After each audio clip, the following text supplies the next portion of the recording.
Ano-ano ang mga kasinungalingan na nasabi ni Makaganda kay Uncle Rafi? Gusto ko lang po sabihin na hindi po totoo na tinakas ko yung cellphone. Kinuha niya po yung cellphone niya nang hindi ko po alam. Nagpakuha yung cellphone sabay takas. Opo. Kasi parang ang tanga ko naman na pagkakuha ng cellphone sabay takbo. Sa akin po kasi, una sa lahat, ba't di ko pwedeng kunin to? Cellphone ko to eh. Kumaga karapatan ko to. Oo, no. Kumaga, ba't ko naman kukunin sa kotse sabay takbo? Parang... Hindi, sige, okay. Ang bata okay. naman po. Now, isa pa, sabi niya, sinasaktan mo daw siya. Pag mag-short film po kami, magkamali lang po ako ng unti.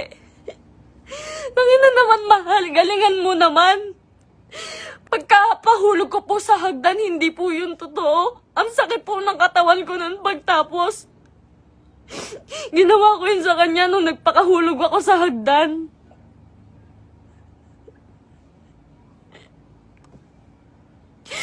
May mga pasapo ko lagi pag may nangyayaring hindi magandang prank. Lagi po ako nagkakasugat, nagkakapasa dahil po sa ginagawa namin.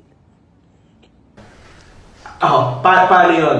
So, ibig sabihin, totoo yun. Kung sinasabi mo na isa lang gusto mong sabihin na kasinungalingan na sinabi niya.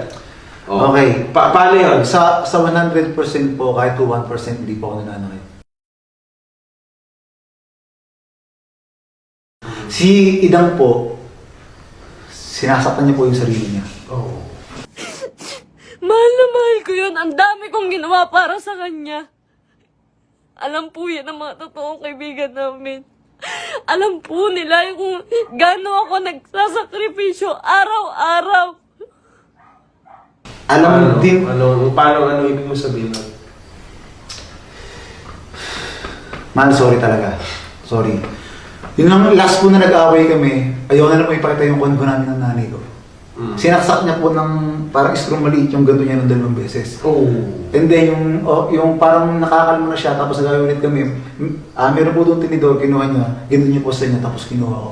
So, ang point ko... Nasaktan siya doon sa tinidor. Hindi ko po alam. Siguro po, kasi pag ganito niya, Paso? napabaon po siya. Napabaon lang po, pero hindi po sobrang lakas. So sinusuntok niya po yung pader. Siguro doon niya po nalalabas yung yung galit niya. Kasi pag po kasi siya nagkim-kim, parang sumisip yung dibdib niya. So pero kung ako po, 100% po, hindi po ako nananakit. Kasi una sa lahat, ang ginagawa ko pag nag-aaway kami, ako na po yung umaalis. Kasi nga po, ayoko umabot sa point na magsakit ng kami. Ayoko umabot sa point na magsalita kami na masasakit. Kasi pag nasabi mo na, hindi mo nang babawi. So ginagawa ko, pag sobrang na yung away, lumalabas na po ako ng kwarto namin. Nagpapakondon po ako, so ibabalik po ako. Yan po yung nangyayari. Okay.